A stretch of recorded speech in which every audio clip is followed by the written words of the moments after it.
그해 겨울 12살 소녀는 세상에 버려졌습니다. 하지만 깨진 유리창 너머로 한 줄기 희망이 들어왔습니다. 희망아, 나 혼자 녹아면 안 돼. 너까지 나를 버리면 난 어떻게 살아?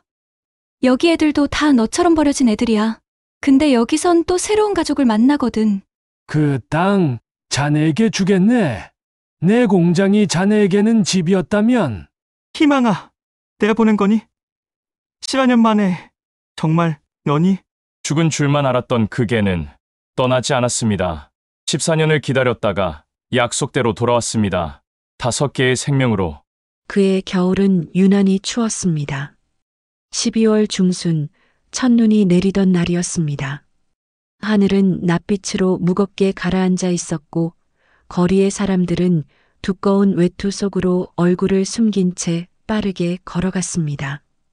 모두가 따뜻한 집으로 돌아가는 시간. 하지만 준호에게는 돌아갈 집이 없었습니다. 12살 소년에게 세상은 너무도 차갑고 냉정했습니다. 도시 외곽, 아무도 찾지 않는 골목 안쪽에 버려진 봉제 공장 한 채가 있었습니다. 녹슨 철문에는 출입금지라는 낡은 경고문이 붙어 있었지만 이미 반쯤 떨어져 바람에 흔들리고 있었습니다. 깨진 유리창 사이로 차가운 바람이 쉬지 않고 들어왔고 벽면 곳곳에는 금이 가 있었습니다. 이곳이 바로 준호가 숨어 사는 곳이었습니다. 공장 안은 더 처참했습니다. 한때는 수십 명의 사람들이 재봉틀 앞에 앉아 바쁘게 일하던 곳이었겠지만 이제는 부서진 의자와 녹슨 기계들만 남아 있었습니다. 천장에서는 물이 새어 바닥 곳곳에 무릉덩이가 고여 있었고 구석구석 쌓인 먼지는 오랜 시간이 흘렀음을 말해주고 있었습니다. 준호는 그곳 구석 깨진 창문에서 가장 먼 자리에 낡은 담요 하나를 깔고 살았습니다. 어디서 주웠는지 모를 그 담요는 곳곳이 찢어져 있었고 솜이 빠져나와 있었습니다. 하지만 준호에게는 그것이 전부였습니다. 눈이 내리기 시작했습니다. 깨진 유리창 틈으로 하얀 눈송이들이 날아들어왔습니다. 준호는 담요를 어깨까지 끌어올리며 몸을 웅크렸습니다. 손가락 끝은 이미 감각이 없었고 입김은 하얗게 피어올랐습니다. 배는 고팠지만 참는 것도 이제는 익숙해졌습니다. 오늘도 편의점 쓰레기통에서 먹다 남은 삼각김밥 하나를 건졌을 뿐이었습니다. 그것도 반쯤은 상해 있었지만 선택의 여지가 없었습니다. 굶주림보다 더 무서운 것은 외로움이었습니다. 사람의 목소리가 그리웠습니다. 누군가 자신의 이름을 불러주는 소리, 누군가 괜찮냐고 물어봐주는 따뜻한 말 한마디. 하지만 이곳에는 아무도 없었습니다. 쥐가 바닥을 긁는 소리, 바람이 철문을 흔드는 소리, 그리고 자신의 숨소리만이 공간을 채울 뿐이었습니다. 준호는 무릎을 껴안고 눈을 감았습니다. 그러면 가끔, 아주 가끔 예전 기억이 떠올랐습니다. 아버지의 손은 거칠었지만 따뜻했습니다. 공사장에서 일하느라 항상 시멘트 가루가 묻어 있었지만 그 손으로 준호의 머리를 쓰다듬어 주곤 했습니다. 우리 준호 착하지. 아빠가 돈 많이 벌어서 좋은 거 사줄게. 하지만 그 약속은 지켜지지 못했습니다. 1년 전 공사장에서 일하다 떨어진 철골에 맞아 아버지는 그대로 세상을 떠났습니다. 그리고 그 충격으로 어머니는 병을 얻었습니다. 병원비를 감당할 수 없었던 어머니는 결국 먼 요양원으로 가야 했습니다. 준호는 어머니의 손을 놓지 않으려 했습니다. 엄마, 나도 데려가. 나 혼자 두고 가지 마. 하지만 어머니는 고개를 저으며 눈물만 흘렸습니다. 준호야, 미안해. 엄마가 정말 미안해. 친척들은 처음에는 동정하는 척했습니다. 장례식장에서는 눈물을 흘리며 준호의 어깨를 두드렸습니다. 걱정 마라. 우리가 있잖아. 하지만 막상 준호를 맡아달라고 하자 모두들 핑계를 대기 시작했습니다. 우리도 형편이 어려워서. 애들 학원비도 빠듯한데. 조금만 있다 생각해보자. 결국 아무도 손을 내밀지 않았습니다. 준호는 복지시설로 가야 한다는 말을 들었지만 그곳에 가기 전날 밤 짐을 싸들고 도망쳤습니다. 시설로 가면 영영 어머니를 못 볼 것 같았기 때문입니다. 그렇게 거리를 떠돌다 이곳 버려진 공장을 발견했습니다. 처음에는 하룻밤만 자려고 했습니다. 하지만 하루가 지나고 일주일이 지나고 이제는 한 달이 넘었습니다. 아무도 이곳을 찾지 않았습니다. 아무도 준호가 여기 있다는 것을 몰랐습니다. 세상은 준호를 잊어버렸고 준호도 조금씩 세상을 잊어가고 있었습니다. 눈은 점점 더 거세게 내렸습니다. 어둠이 깔리면서 공장 안은 더욱 음산해졌습니다. 준호는 담요를 머리 위까지 뒤집어 쓰고 몸을 떨었습니다. 이제는 추위도 익숙해졌지만 오늘따라 유난히 추웠습니다. 손가락을 입김으로 녹이려 했지만 소용없었습니다. 발가락도 감각이 없었습니다. 이러다 얼어 죽는 건 아닐까? 그런 생각이 스쳤지만 준호는 고개를 저었습니다. 아직은 안 됩니다. 어머니를 다시 만나야 합니다. 어머니가 나을 때까지 살아 있어야 합니다. 그때였습니다. 깨진 유리창 너머로 무언가 움직이는 그림자가 보였습니다. 준호는 깜짝 놀라 담요 속으로 더 깊숙이 파고들었습니다. 쥐일까? 고양이일까? 아니면 사람? 심장이 빠르게 뛰었습니다. 만약 사람이라면, 만약 누가 발견한다면 또다시 도망쳐야 할지도 모릅니다. 준호는 숨을 죽이고 그 그림자를 지켜봤습니다. 그림자는 천천히 가까워지고 있었습니다. 그리고 깨진 유리창 틈으로 무언가 들어오기 시작했습니다. 그것은 개였습니다. 하얀 털을 가진 중간 크기의 개. 눈 묻은 털을 털어내며 그 개는 조심스럽게 공장 안으로 들어왔습니다. 파란 눈동자가 어둠 속에서 반짝였습니다. 개는 준호를 발견하고 멈춰 섰습니다. 둘은 잠시 서로를 바라봤습니다. 소년과 개, 버려진 것들끼리의 첫 만남. 그날 밤 세상은 소년을 버렸지만 깨진 유리창 너머로 한 줄기 희망이 들어왔습니다. 준호는 숨을 죽인 채 개를 바라봤습니다. 개도 움직이지 않고 준호를 응시했습니다. 둘 사이에 흐르는 긴장감. 공장 안은 고요했습니다. 바람 소리마저 멈춘 듯 했습니다. 시간이 멈춘 것처럼 느껴지는 그 순간 준호의 머릿속에는 온갖 생각들이 스쳤습니다. 저 개는 왜 여기 온 걸까? 사람을 따라온 걸까? 아니면 나처럼 갈 곳이 없어서? 혹시 사나운 개는 아닐까?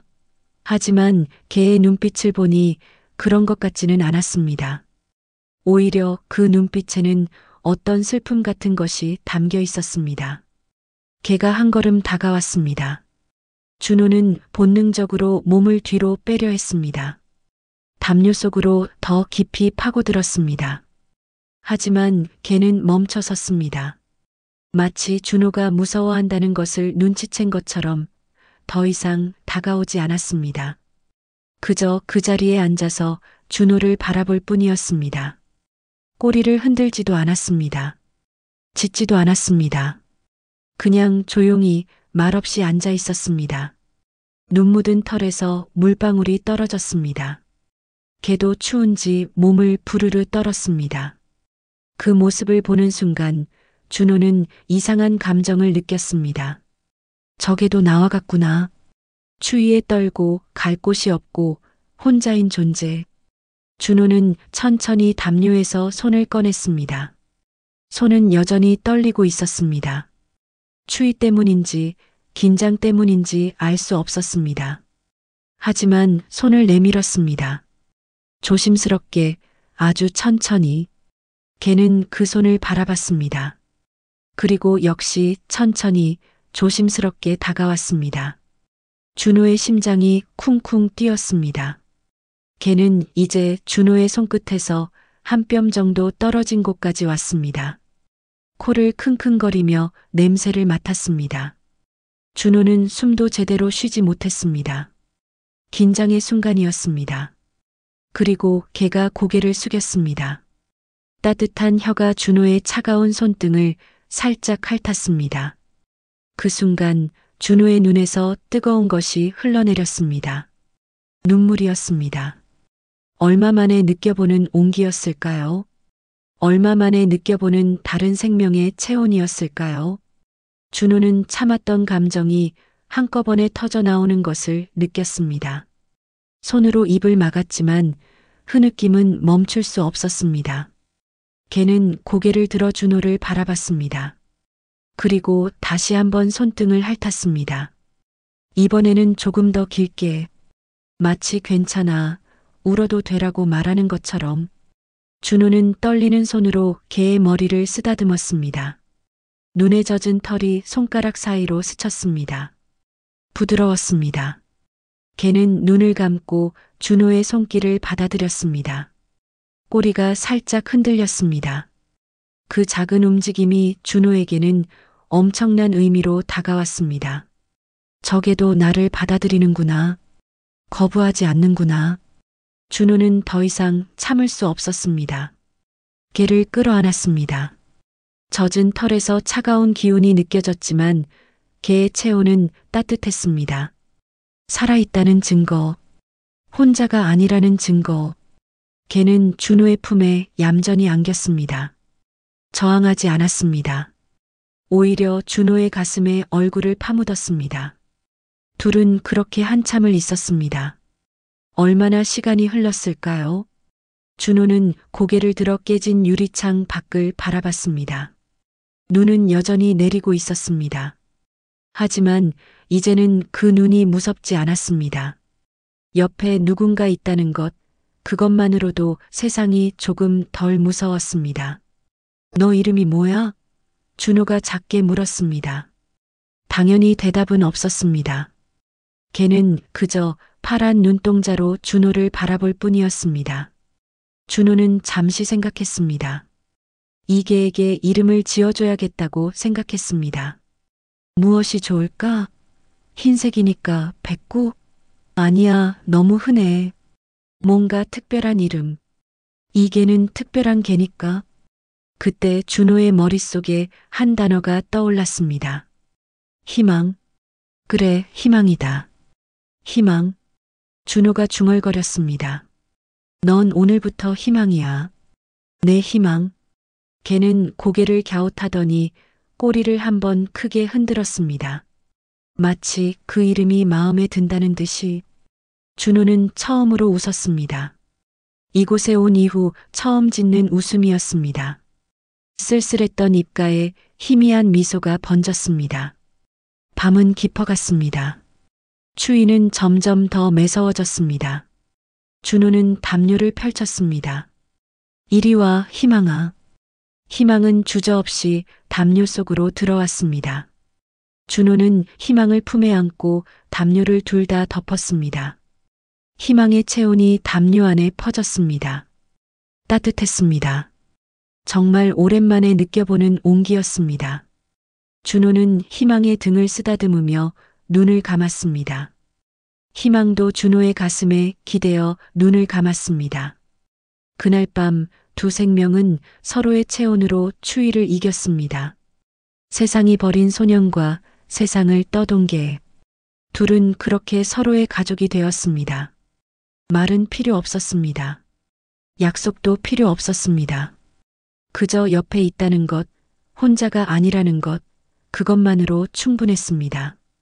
공장 밖에서는 눈이 계속 내렸습니다. 하지만 담요 안은 따뜻했습니다. 처음으로 준호는 평온하게 잠들 수 있었습니다. 희망의 심장 소리를 들으며 희망의 숨소리를 느끼며 그리고 꿈속에서 준호는 웃고 있었습니다. 오랜만에 꾸는 좋은 꿈이었습니다. 눈을 뜬 순간 준호는 자신이 꿈을 꾼 게 아니라는 것을 깨달았습니다. 품 안에서 따뜻한 숨결이 느껴졌습니다. 희망이었습니다. 여전히 잠들어 있는 희망의 배가 규칙적으로 오르내렸습니다. 준호는 조심스럽게 희망의 머리를 쓰다듬었습니다. 부드러운 털 사이로 손가락이 파고들었습니다. 이건 꿈이 아니었습니다. 진짜였습니다. 어젯밤 이후 준호는 더 이상 혼자가 아니었습니다. 희망이 눈을 떴습니다. 파란 눈동자가 준호를 바라보더니 꼬리를 살랑살랑 흔들었습니다. 그리고는 준호의 볼을 혀로 핥았습니다. 간지러웠습니다. 준호는 웃음을 터뜨렸습니다. 오랜만에 듣는 자신의 웃음소리가 낯설었습니다. 아야, 간지러워. 희망은 더 신이 나서 준호의 얼굴을 계속 핥았습니다. 둘은 담요 위에서 한참을 뒹굴었습니다. 차가운 공장 바닥이었지만 그 순간만큼은 세상 어디보다 따뜻했습니다. 하지만 현실은 금방 돌아왔습니다. 배에서 꼬르륵 소리가 났습니다. 준호의 배였습니다. 어제 먹은 삼각김밥 반쪽이 전부였으니 당연했습니다. 희망도 배가 고픈지 준호를 빤히 쳐다봤습니다. 준호는 주머니를 뒤졌습니다. 아무것도 없었습니다. 돈도 음식도. 미안해, 희망아. 나도 먹을 게 없어. 준호는 미안한 마음에 희망을 안았습니다. 희망은 준호의 얼굴을 한 번 더 핥고는 갑자기 일어나 공장 밖으로 나갔습니다. 희망아, 어디가? 준호는 황급히 뒤따라갔습니다. 희망이 떠나는 건 아닐까 하는 두려움이 엄습했습니다. 어제 막 만났는데 벌써 떠나는 건 아닐까? 준호는 맨발로 눈 쌓인 바닥을 뛰었습니다. 차가웠지만 그럴 겨를이 없었습니다. 희망은 공장 앞 골목으로 사라졌습니다. 희망아. 준호는 목이 터져라 불렀습니다. 하지만 희망은 보이지 않았습니다. 무릎이 꺾였습니다. 눈 위에 주저앉았습니다. 손바닥으로 눈을 덮었습니다. 역시 그랬구나. 역시 혼자구나. 준호의 마음속에 어둠이 다시 밀려왔습니다. 어젯밤의 따뜻함이 한순간의 꿈처럼 느껴졌습니다. 그때였습니다. 발소리가 들렸습니다. 눈을 뜨니 희망이 돌아오고 있었습니다. 입에 무언가를 물고 준호는 벌떡 일어났습니다. 희망은 준호 앞에 앉더니 물고 있던 것을 바닥에 내려놓았습니다. 빵이었습니다. 비닐에 쌓인 크림빵 하나. 어디서 가져온 걸까요? 희망은 꼬리를 흔들며 빵을 준호 쪽으로 밀었습니다. 먹으라는 듯이. 준호의 눈에서 또 눈물이 흘렀습니다. 희망아, 너 나 때문에. 목이 메어 말을 잇지 못했습니다. 희망은 준호의 손을 코로 툭툭 건드렸습니다. 빨리 먹으라는 듯이. 준호는 비닐을 뜯었습니다. 빵을 반으로 나눴습니다. 하나는 희망 앞에 놓고 하나는 자신이 들었습니다. 같이 먹자, 희망아. 너도 배고프잖아. 하지만 희망은 먹지 않았습니다. 그저 준호가 먹는 것을 지켜볼 뿐이었습니다. 준호는 희망이 걱정되어 자신의 빵을 희망 입에 가져다 댔습니다. 그제야 희망은 조금 먹었습니다. 둘은 그렇게 한 조각의 빵을 나눠 먹었습니다. 배를 채우기엔 턱없이 부족했지만 마음만큼은 가득 찼습니다. 그날부터 희망은 매일 무언가를 물고 왔습니다. 어느 날은 소시지, 어느 날은 주먹밥, 어느 날은 과자 봉지. 어디서 구해오는지 준호는 몰랐습니다. 혹시 훔쳐오는 건 아닐까 걱정도 했지만 희망의 눈빛을 보면 그럴 수 없었습니다. 준호는 희망이 가져온 것을 항상 나눠 먹었습니다. 희망만 먹이고 자신은 굶을 수 없었습니다. 가족은 함께 먹는 것이니까. 낮에는 공장 안에서 함께 시간을 보냈습니다. 준호는 희망에게 말을 걸었습니다. 자신의 이야기를, 아버지의 이야기를, 어머니의 이야기를. 희망은 고개를 갸웃거리며 들었습니다. 가끔은 준호의 무릎에 턱을 올리고 눈을 감기도 했습니다. 준호는 희망의 등을 쓰다듬으며 노래를 불렀습니다. 아버지가 불러주던 자장가. 목소리는 떨렸지만 희망은 좋아하는 것 같았습니다. 꼬리가 살랑거렸으니까. 밤이 되면 둘은 담요를 나눠 덮고 잠들었습니다. 희망은 항상 준호의 등에 기대어 잤습니다. 따뜻한 체온이 준호의 등을 녹였습니다. 준호는 더 이상 추위를 느끼지 않았습니다. 외롭지도 않았습니다. 희망의 심장 소리를 들으며 잠드는 것이 일상이 되었습니다. 너만 있으면 돼, 희망아. 다른 건 아무것도 필요 없어. 준호는 매일 밤 같은 말을 속삭였습니다. 희망은 대답 대신 준호의 손을 한번 핥아줬습니다. 하지만 시간은 모두에게 똑같이 흘렀습니다. 1월이 지나고 2월이 왔습니다. 겨울은 끝나가고 있었습니다. 눈은 녹기 시작했고 날씨는 조금씩 따뜻해졌습니다. 그런데 이상했습니다. 희망의 움직임이 느려졌습니다. 전처럼 활발하게 뛰어다니지 않았습니다. 밥도 잘 먹지 않았습니다. 준호가 가져다 줘도 고개를 돌렸습니다. 희망아, 어디 아파? 준호는 걱정스러운 마음에 희망을 안았습니다. 희망의 몸이 예전보다 가벼워진 것 같았습니다. 눈빛도 흐려져 있었습니다. 준호는 불안했습니다. 뭔가 잘못되고 있다는 느낌. 하지만 어떻게 해야 할지 몰랐습니다. 병원에 데려가고 싶었지만 돈이 없었습니다. 도움을 청하고 싶었지만 누구에게 말해야 할지 몰랐습니다. 준호는 그저 희망을 꼭 안고 기도할 수밖에 없었습니다. 제발, 제발 괜찮아져. 나 혼자 두고 가지 마. 희망은 준호의 품에서 작게 숨을 쉬었습니다. 그 숨소리가 점점 약해지고 있었습니다. 다음 날 아침, 희망은 일어나지 못했습니다. 준호가 아무리 불러도 고개만 겨우 들 뿐이었습니다. 눈은 떴지만 초점이 없었습니다. 숨소리는 더 가늘어졌습니다. 준호는 공포에 질렸습니다. 희망아, 안 돼. 일어나야 돼. 떨리는 손으로 희망을 흔들었습니다. 하지만 희망은 움직이지 않았습니다. 그저 준호의 손을 한번 핥을 뿐이었습니다. 그 혀의 감촉조차 예전보다 차갑게 느껴졌습니다. 준호는 희망을 안아 올렸습니다. 가벼웠습니다. 너무 가벼웠습니다. 뼈가 만져졌습니다. 내가 제대로 먹이지 못해서 그런 거야. 내 잘못이야. 자책감이 밀려왔습니다. 준호는 희망을 꼭 껴안고 공장 밖으로 뛰쳐나갔습니다. 맨발이었지만 상관없었습니다. 어디로 가야 할지 몰랐지만 일단 뛰었습니다. 누군가 아무나 좋으니 도와달라고 소리치고 싶었습니다. 거리로 나왔습니다. 사람들이 지나갔습니다. 준호는 한 아주머니에게 다가갔습니다. 저기요. 우리 희망이가 아파요. 도와주세요. 하지만 아주머니는 눈살을 찌푸리며 비켜갔습니다. 어머, 지저분해. 저리 가. 다른 사람에게도 말을 걸었습니다. 하지만 모두 외면했습니다. 저리 가 해. 부모는 어디 있어? 귀찮게 하지 마. 준호는 절망했습니다. 아무도 도와주지 않았습니다. 아무도 관심이 없었습니다. 희망은 준호의 품에서 점점 더 축 늘어졌습니다. 눈꺼풀이 무거워 보였습니다.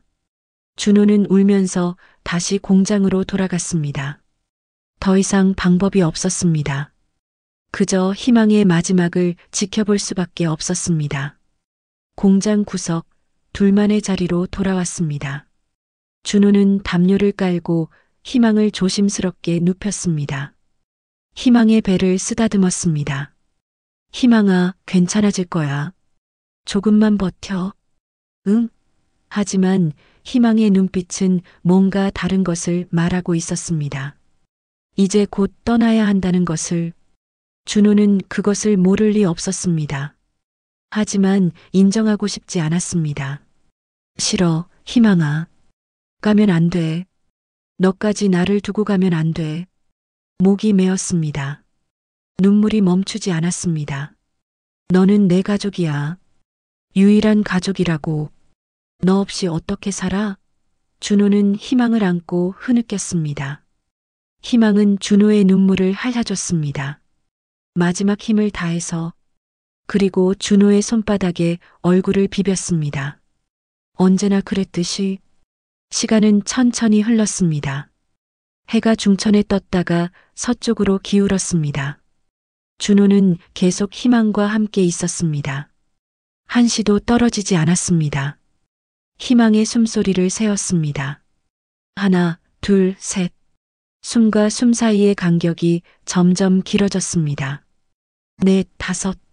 그리고 멈췄습니다. 희망아, 준호가 조심스럽게 불렀습니다. 대답이 없었습니다. 희망아, 목소리가 커졌습니다. 하지만 여전히 대답은 없었습니다. 희망의 가슴은 더 이상 오르내리지 않았습니다. 파란 눈동자는 감겨 있었습니다.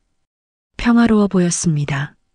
마치 깊은 잠에 빠진 것처럼 준호는 소리 없이 울었습니다. 소리를 내면 정말 희망이 떠난 것을 인정하는 것 같아서.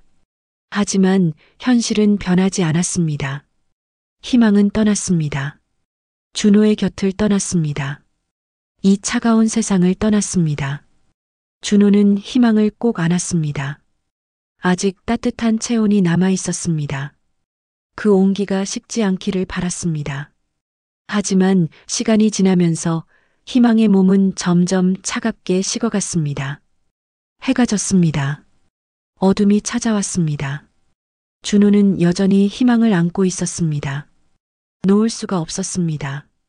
놓는 순간 정말 끝이라는 것을 알았기 때문입니다. 하지만 밤이 깊어지면서 준호는 결심했습니다. 희망을 제대로 보내줘야 한다고. 아버지를 보낼 때처럼. 다음 날 아침 일찍 준호는 공장 뒤편으로 나갔습니다. 눈이 녹아 드러난 땅을 찾았습니다. 작은 나무 옆 봄이 오면 햇살이 잘 드는 곳. 준호는 손으로 땅을 파기 시작했습니다. 돌멩이가 손을 긁었습니다. 손톱 밑으로 흙이 들어갔습니다. 손가락이 까졌습니다. 하지만 멈추지 않았습니다. 계속 팠습니다. 희망을 편히 쉴 수 있게 해주고 싶었습니다. 구덩이가 완성되었습니다. 준호는 담요로 희망을 감쌌습니다. 둘이 함께 덮고 자던 그 담요. 희망아, 춥지 않게 이거 덮고 자. 알았지? 준호는 희망을 조심스럽게 구덩이에 내려놓았습니다. 마지막으로 희망의 머리를 쓰다듬었습니다. 고마웠어, 희망아. 너 만나서 정말 행복했어. 넌 내 구원이었어. 준호는 흙을 덮기 시작했습니다. 한 줌, 또 한 줌. 희망의 모습이 점점 흙에 가려졌습니다. 무덤이 완성되었습니다. 준호는 근처에서 예쁜 돌멩이를 주워 무덤 위에 놓았습니다. 그리고 작은 나뭇가지를 십자가 모양으로 만들어 꽂았습니다. 여기는 희망이가 쉬는 곳이야. 세상에서 가장 착한 게, 나를 살려준 게. 준호는 무덤 앞에 앉아 한참을 있었습니다. 바람이 불었습니다. 따뜻한 바람이었습니다. 봄이 오고 있었습니다. 희망과 함께 보낼 수 없는 봄. 준호는 무덤에 손을 얹었습니다. 희망아, 나 이제 어떻게 살아야 해? 대답은 없었습니다. 하지만 가슴 속에서 무언가가 속삭였습니다. 살아야 해. 희망이가 살려준 너 살아야 해. 준호는 천천히 일어났습니다. 마지막으로 무덤을 한 번 더 쓰다듬고 공장으로 돌아갔습니다. 텅 빈 담요가 있었습니다. 하지만 그 담요에는 여전히 희망의 온기가 남아있는 것 같았습니다. 준호는 그 담요를 꼭 안았습니다. 그리고 중얼거렸습니다. 고마워, 희망아. 영원히 잊지 않을게. 희망을 보낸 후 준호는 공장을 떠났습니다. 더 이상 그곳에 있을 수 없었습니다. 구석구석에 희망의 흔적이 남아 있었기 때문입니다. 담요에 묻은 하얀 털, 희망이 앉아있던 자리에 체온, 함께 나눠 먹던 빵 부스러기, 모든 것이 준호를 아프게 했습니다. 그래서 떠났습니다. 아무것도 가져가지 않았습니다. 그저 몸만 일으켜 공장 문을 나섰습니다. 뒤돌아보지 않았습니다. 돌아보면 주저앉을 것 같았기 때문입니다. 거리는 여전히 차갑고 냉정했습니다. 사람들은 준호를 피해갔습니다. 지저분한 옷, 헝클어진 머리, 초점 없는 눈빛. 준호는 걸어다니는 유령 같았습니다. 살아있지만 살아있지 않은, 숨을 쉬지만 숨을 쉬지 않는, 그렇게 며칠을 떠돌았습니다. 밤에는 편의점 앞 계단에서 잤습니다. 따뜻한 바람이 나오는 환풍구 옆에서 웅크렸습니다. 하지만 따뜻하지 않았습니다. 희망의 체온만큼 따뜻한 것은 세상 어디에도 없었습니다. 배는 고팠지만 먹고 싶지 않았습니다. 쓰레기통을 뒤져 빵을 찾았지만 입에 넣으면 넘어가지 않았습니다. 희망과 함께 나눠 먹던 그 맛이 떠올랐기 때문입니다. 결국 뱉어냈습니다. 그리고 그 빵을 땅에 놓았습니다. 희망아, 너 먹어. 하지만 희망은 오지 않았습니다. 당연했습니다. 희망은 이제 이 세상에 없었으니까. 어느 날 밤 비가 내렸습니다. 3월의 차가운 봄비였습니다. 준호는 건물 처마 밑으로 피했지만 이미 온몸이 젖어 있었습니다. 몸이 떨렸습니다. 열이 나는 것 같았습니다. 머리가 어지러웠습니다. 주저앉았습니다. 눈을 감았습니다. 이대로 잠들면 희망이 있는 곳으로 갈 수 있을까? 그런 생각이 들었습니다. 나쁘지 않았습니다. 오히려 편안했습니다. 눈꺼풀이 무거워졌습니다. 의식이 흐려졌습니다. 애야, 애야, 정신 차려. 누군가 준호를 흔들었습니다. 여자 목소리였습니다. 따뜻한 손길이 준호의 이마에 닿았습니다. 어머, 열이 엄청나네. 이러다 큰일 나겠어. 준호는 눈을 뜨려 했지만 힘이 없었습니다. 눈꺼풀이 납처럼 무거웠습니다. 애야, 일어날 수 있어? 나 좀 봐봐. 하지만 준호는 대답할 수 없었습니다. 그대로 의식을 잃었습니다. 눈을 떴을 때 낯선 천장이 보였습니다. 하얀 천장이었습니다. 준호는 누워 있었습니다. 침대 위에 부드러운 이불이 덮여 있었습니다. 몸이 따뜻했습니다. 이게 꿈일까 생각했습니다. 아니면 죽은 걸까? 고개를 돌렸습니다. 작은 방이었습니다. 창문으로 햇살이 들어왔습니다. 옆에는 작은 탁자가 있었고 그 위에는 물컵이 놓여 있었습니다. 문이 열렸습니다. 한 여자가 들어왔습니다. 40대 후반쯤 되어 보였습니다. 단정한 옷차림, 짧은 머리, 부드러운 눈빛.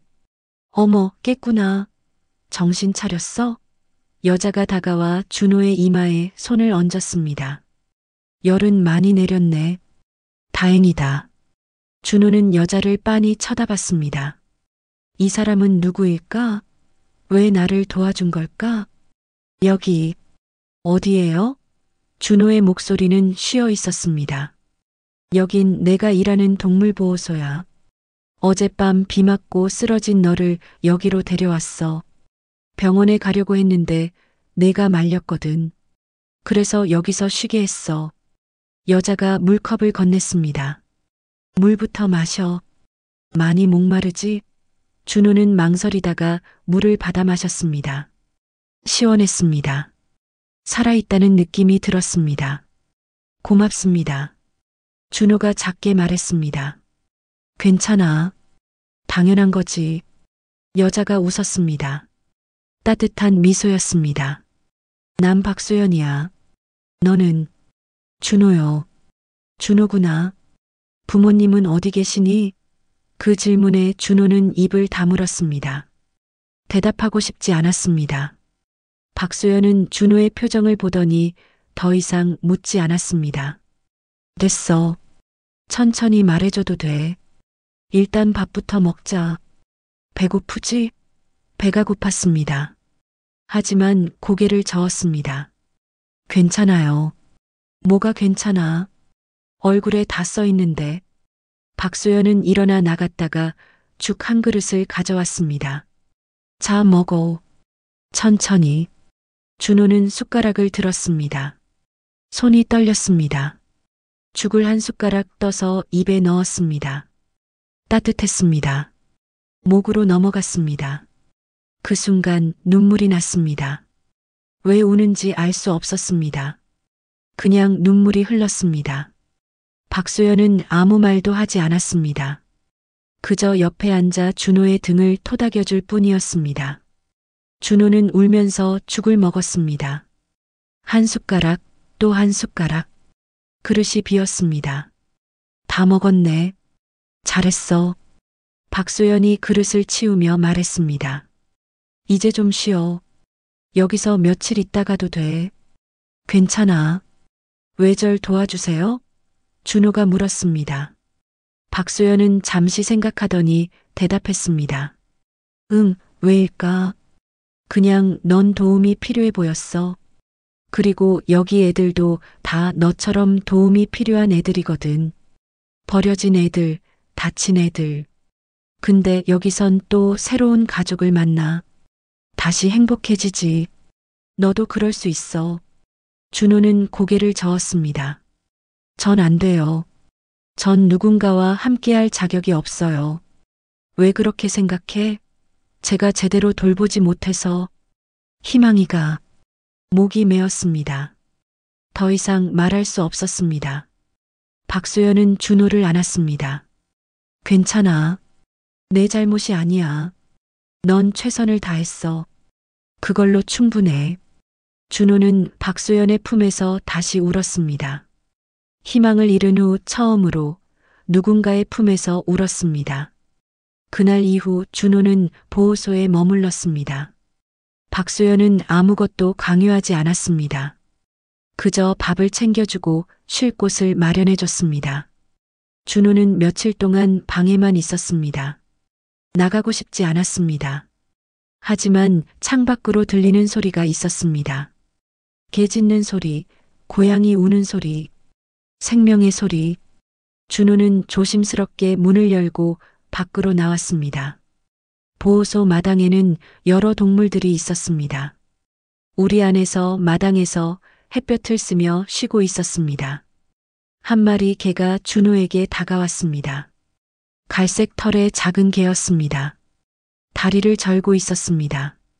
준호는 멈춰 섰습니다. 개는 준호의 발치에 앉아 올려다봤습니다. 준호는 천천히 손을 내밀었습니다. 개가 손등을 핥았습니다. 그 순간 희망이 떠올랐습니다. 하지만 이번에는 아프지 않았습니다. 따뜻했습니다. 너도 힘들었구나. 준호는 개를 쓰다듬었습니다. 개는 꼬리를 흔들었습니다. 그리고 준호는 깨달았습니다. 여기에는 자신처럼 상처받은 생명들이 있다는 것을, 그리고 그들도 다시 행복을 찾을 수 있다는 것을.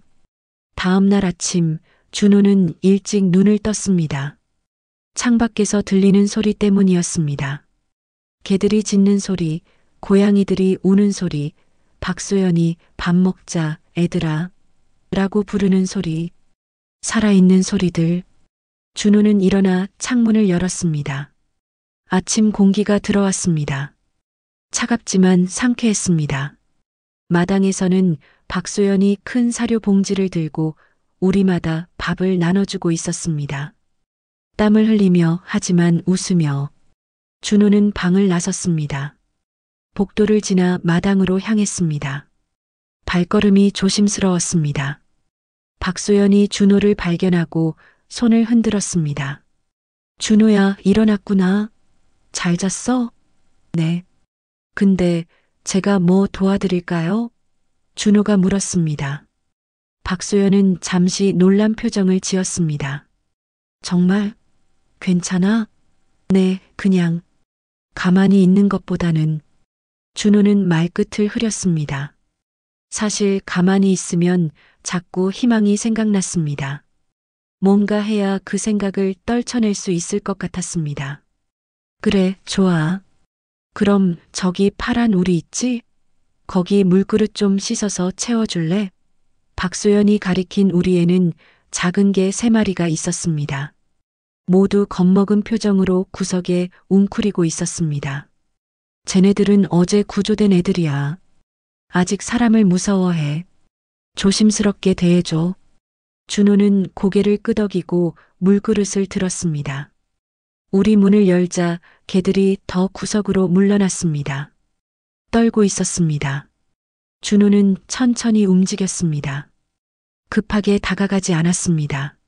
물그릇을 가져가 깨끗이 씻었습니다. 새 물을 채워 다시 우리 안에 조심스럽게 놓았습니다. 개들은 여전히 경계하고 있었습니다. 준호는 쪼그리고 앉았습니다. 무서워하지 마. 나도 너희 같았어. 세상이 무섭고 사람이 무섭고 작은 목소리로 말했습니다. 근데 여긴 달라. 여기 언니는 착해.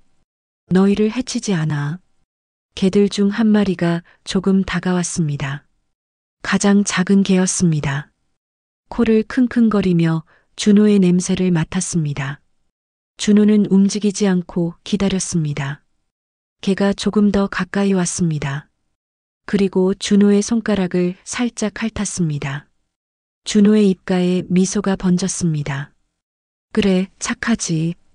천천히 친해지자. 그 순간 뭔가가 가슴속에서 움직이는 것을 느꼈습니다. 오랫동안 멈춰있던 심장이 다시 뛰기 시작하는 것 같았습니다. 그날부터 준호는 매일 보호소 일을 도왔습니다. 처음에는 청소만 했습니다. 우리를 쓸고 물그릇을 씻고 마당을 정리했습니다. 힘들었지만 싫지 않았습니다. 오히려 몸을 움직이니까 마음이 조금 편해졌습니다. 일주일쯤 지났을 때 박소연이 준호를 불렀습니다. 준호야, 이리 와봐. 내가 봐줘야 할 애가 있어. 보호소 안쪽 작은 방으로 들어갔습니다. 거기에는 상처 입은 고양이 한 마리가 있었습니다. 뒷다리를 절고 있었습니다. 어젯밤에 구조했어. 차에 치인 것 같아. 수의사가 봤는데 다행히 골절은 아니래. 근데 약 바르는 게 쉽지 않거든. 무서워해서. 내가 한번 해볼래? 제가요? 전 해본 적이 없는데. 괜찮아. 내가 가르쳐 줄게. 이리 와. 박소연이 고양이를 조심스럽게 안았습니다. 고양이가 야옹 울었습니다. 자, 이렇게 부드럽게 안고 여기 상처 부위에 이 연고를 살살 발라주는 거야. 아프니까 천천히. 준호는 떨리는 손으로 연고를 받았습니다. 고양이의 상처를 보니 가슴이 아팠습니다. 얼마나 아팠을까? 얼마나 무서웠을까? 준호는 최대한 부드럽게 연고를 발랐습니다. 아파? 미안해. 조금만 참아. 금방 나을 거야. 고양이가 준호를 빤히 쳐다봤습니다. 노란 눈동자였습니다. 준호는 그 눈을 마주봤습니다. 그리고 속삭였습니다. 너 꼭 나아야 돼. 알았지? 포기하면 안 돼. 준호의 눈에 눈물이 맺혔습니다. 이 고양이에게 하는 말인지 자신에게 하는 말인지 알 수 없었습니다. 박소연이 준호의 어깨를 두드렸습니다. 잘했어, 준호야. 넌 재능이 있어. 그날 이후 준호는 상처 입은 동물들을 주로 돌봤습니다.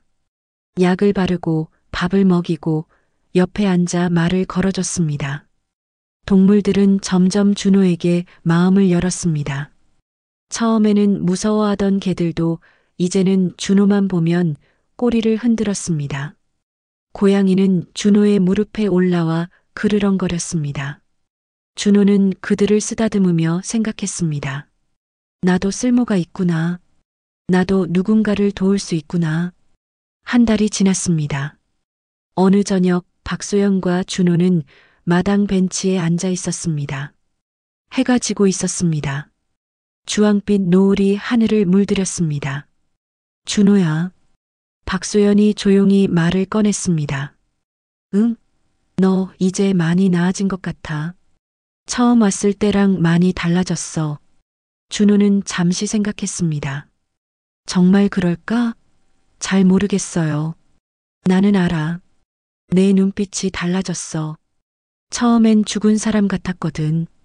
근데 지금은 살아있어. 준호는 고개를 숙였습니다. 누나, 전 아직도 희망이가 생각나요. 매일. 당연하지. 잊을 수 없어.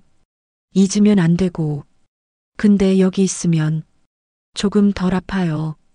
이상하죠? 이상하지 않아. 그게 치유야, 준호야. 아픔을 잊는 게 아니라 그 아픔과 함께 사는 법을 배우는 거. 박소연이 준호의 손을 잡았습니다. 희망이는 내게 큰 선물을 줬어. 살아야 할 이유를. 그리고 이제 넌 다른 생명들에게 그 선물을 주고 있어. 준호의 눈에서 눈물이 흘렀습니다. 하지만 슬픈 눈물은 아니었습니다. 고마워요, 누나. 절 구해줘서. 천만에. 근데 준호야, 나 너한테 물어볼 게 있어. 네. 너 혹시 전에 살던 곳이 어디야? 준호는 망설였습니다. 버려진 공장이요. 왜요? 박소연의 얼굴이 굳었습니다. 어느 공장? 도시 외곽에 있는 봉제 공장이요. 왜 그러세요? 박소연은 한숨을 쉬었습니다. 오늘 소식 들었어. 그 공장 부지 개발된대.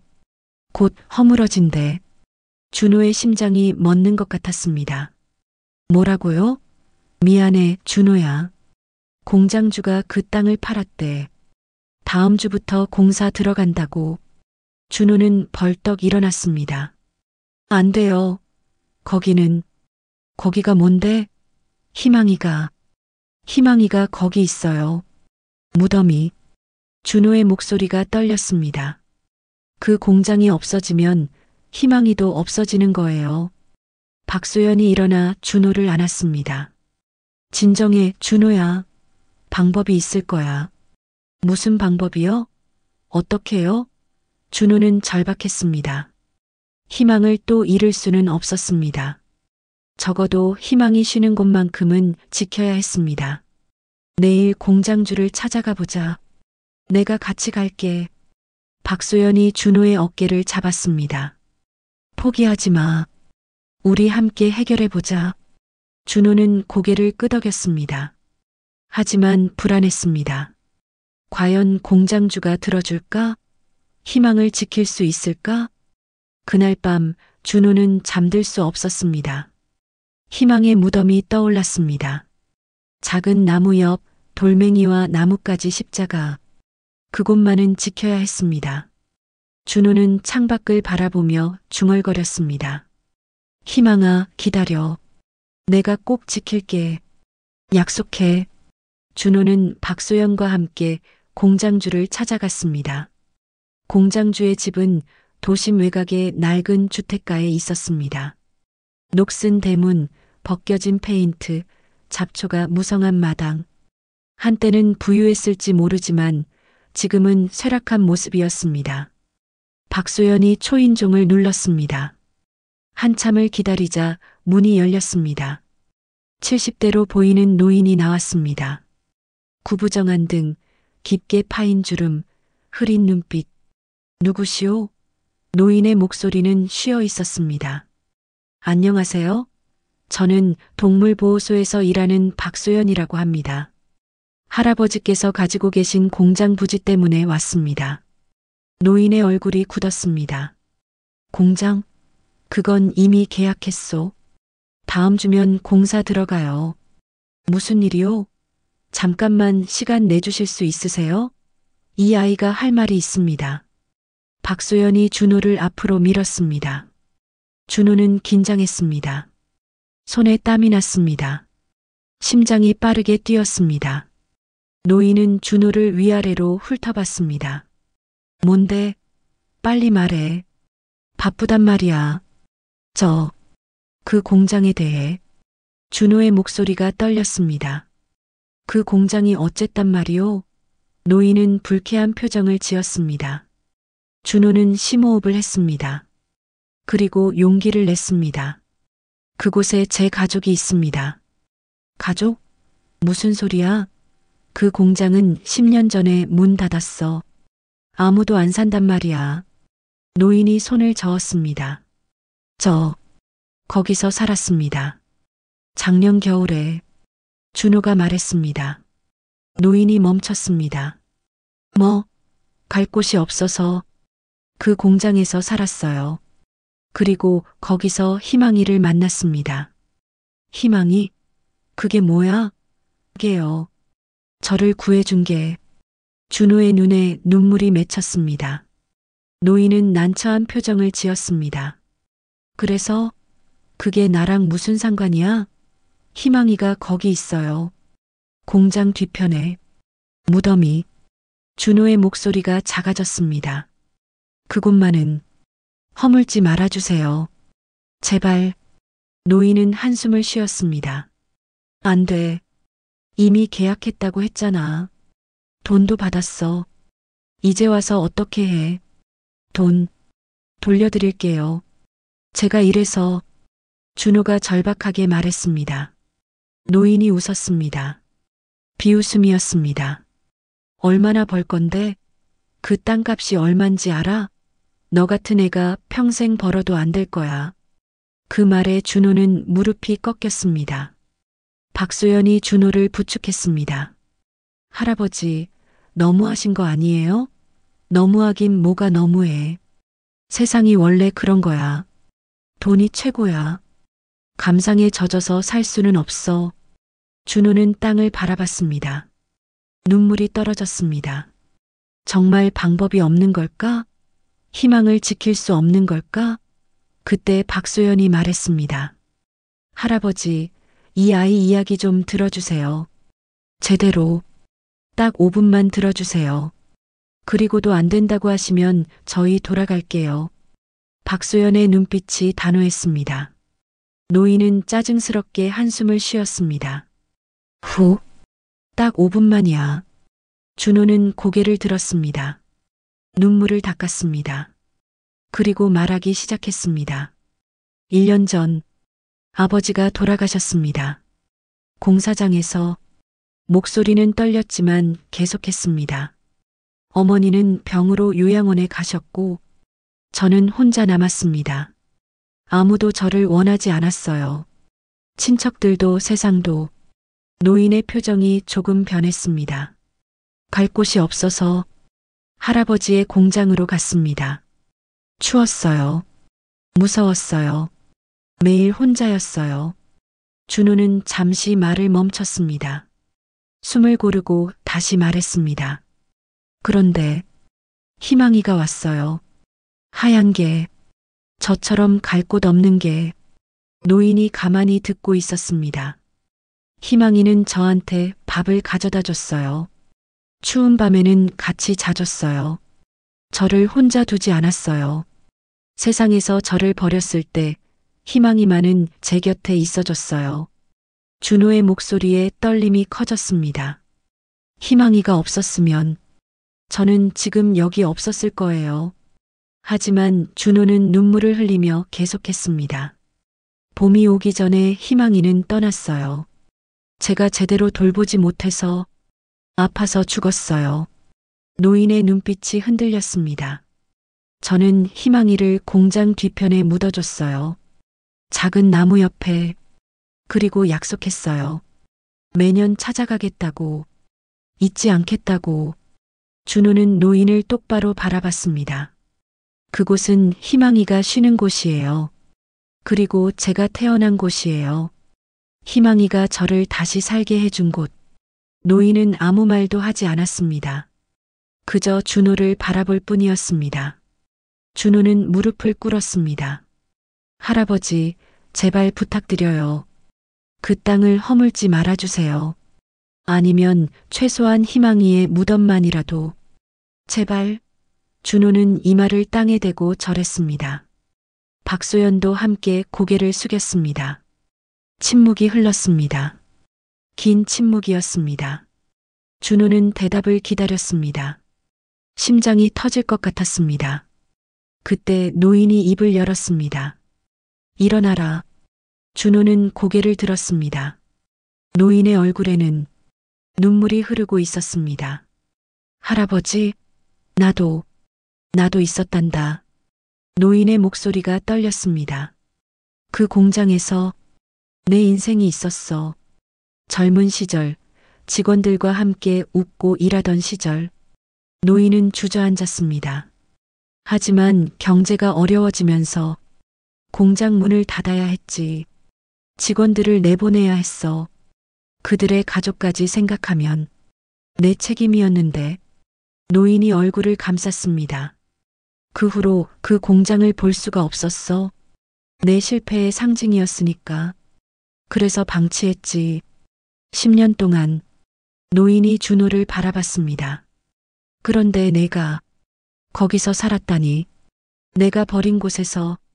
할아버지 잘못이 아니에요. 준호가 말했습니다. 오히려 감사해요. 그곳 덕분에 저는 추위를 피할 수 있었어요. 희망이를 만날 수 있었어요. 노인은 고개를 저었습니다. 아니야. 내가 제대로 관리했어야 했어. 내가 그렇게 힘들게 살지 않도록. 노인이 일어났습니다. 그리고 집 안으로 들어가더니 전화기를 들었습니다. 여보세요? 나요. 그 공장 부지 계약 취소하고 싶소. 네. 위약금 상관없어요. 내가 물겠소. 준호와 박소연은 서로를 바라봤습니다. 노인은 전화를 끊고 나왔습니다. 그 땅 자네에게 주겠네. 네. 준호는 믿을 수 없었습니다. 내 공장이 자네에게는 집이었고 가족을 만난 곳이었다면 그곳은 자네 것이 맞아. 내게는 그저 과거일 뿐이지만 자네에게는 미래니까. 노인이 준호의 머리를 쓰다듬었습니다. 희망이 잘 지켜주게. 그리고 그곳에서 행복하게. 공장주 노인이 땅 문서를 건넨 날 준호는 처음으로 무언가를 소유하게 되었습니다. 땅이라는 물리적인 것이 아니라 지켜야 할 것이 생겼다는 의미에서였습니다. 노인은 준호의 손을 꼭 잡으며 말했습니다. 자네가 이 땅을 어떻게 쓰든 상관없네.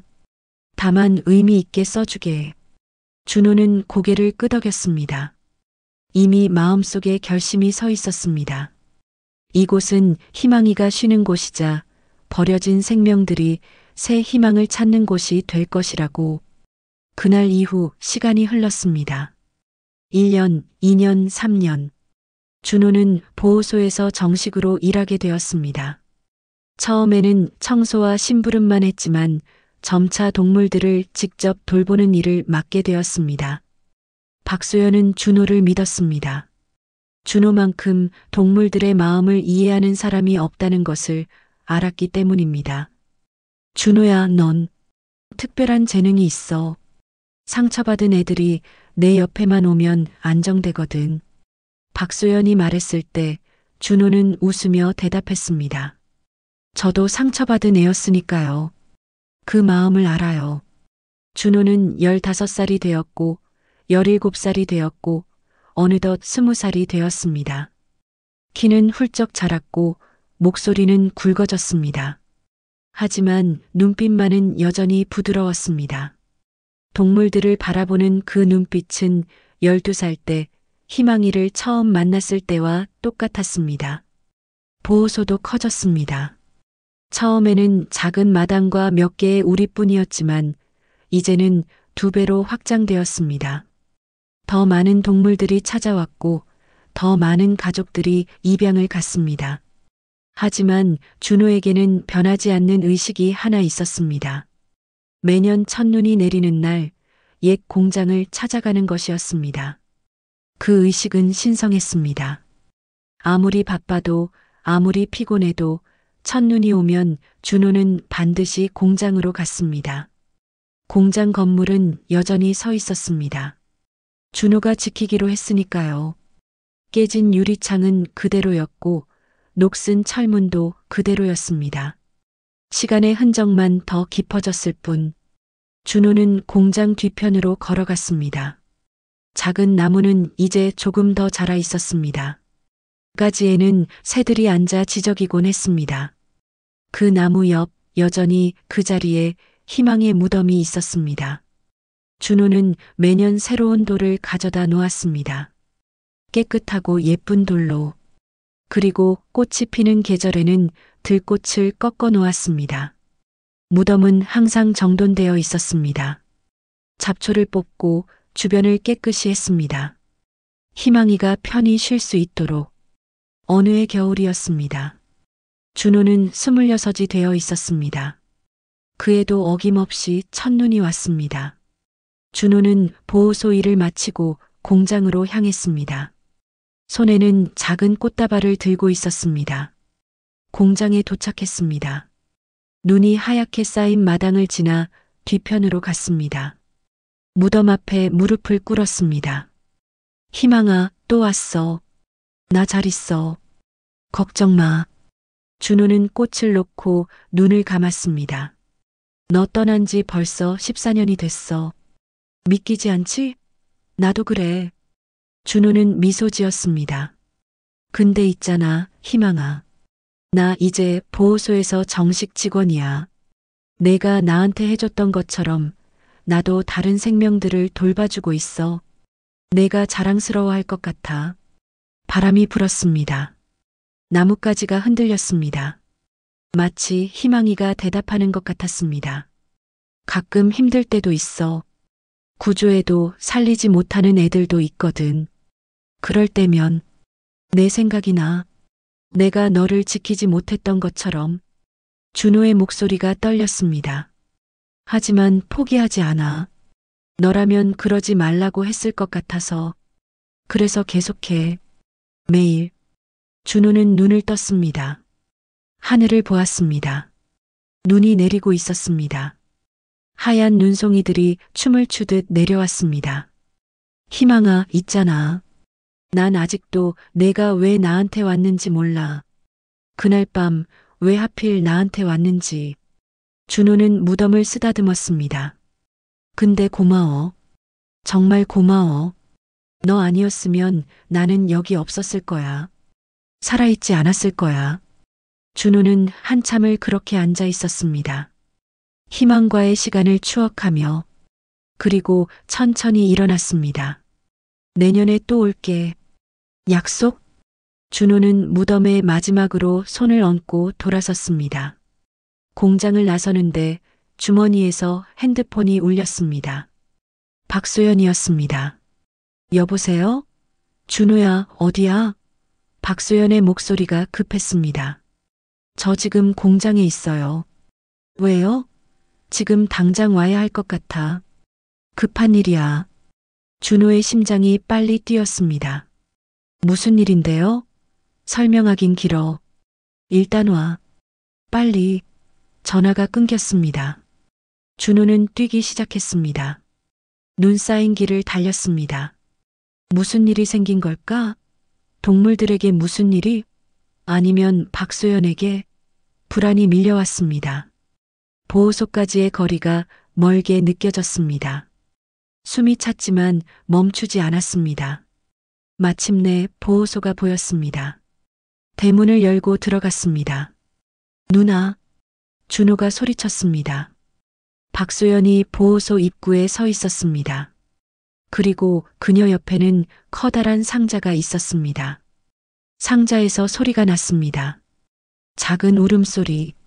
강아지 소리였습니다. 이게 뭐예요? 준호가 물었습니다. 박소연은 심각한 표정을 지었습니다. 30분 전에 신고 전화가 왔어. 옛날 공장 근처에서 발견됐대. 버려진 새끼들. 준호의 심장이 멎는 것 같았습니다. 공장이라고요? 우리 공장? 응. 내가 자주 가는 그 공장. 근처 주민이 울음소리를 듣고 신고했대. 박소연이 상자를 열었습니다. 그 안에는 새끼 강아지 5마리가 있었습니다. 떨고 있었습니다. 그런데 털 색깔이 하였습니다. 모두 새하얀 털을 가지고 있었습니다. 준호는 숨을 멈췄습니다. 상자에 다가갔습니다. 새끼들을 보았습니다. 파란 눈동자, 하얀 털, 마치 희망이를 보는 것 같았습니다. 준호의 손이 떨렸습니다. 그중 한 마리가 고개를 들었습니다. 준호를 바라봤습니다. 그리고 작은 혀로 준호의 손등을 핥았습니다. 바로 그 순간 14년 전 그날 밤이 떠올랐습니다. 깨진 유리창 너머로 들어온 희망이 처음으로 손을 핥아주던 그 순간 준호의 눈에서 눈물이 흘렀습니다. 이게 무슨 말을 잇지 못했습니다. 박소연이 준호의 어깨에 손을 얹었습니다. 준호야, 이건 기적 같아. 준호는 새끼를 조심스럽게 안아 올렸습니다. 따뜻했습니다. 살아있었습니다. 작은 심장이 빠르게 뛰고 있었습니다. 희망아, 준호가 속삭였습니다. 내가 보낸 거니? 지금까지 긴 시간 함께 해주셔서 감사합니다. 이 이야기가 마음에 와닿으셨다면 구독과 좋아요로 함께 해주세요. 여러분의 소중한 이야기도 언젠가 들려주시길 바랍니다. 여러분 모두 따뜻한 하루 보내세요.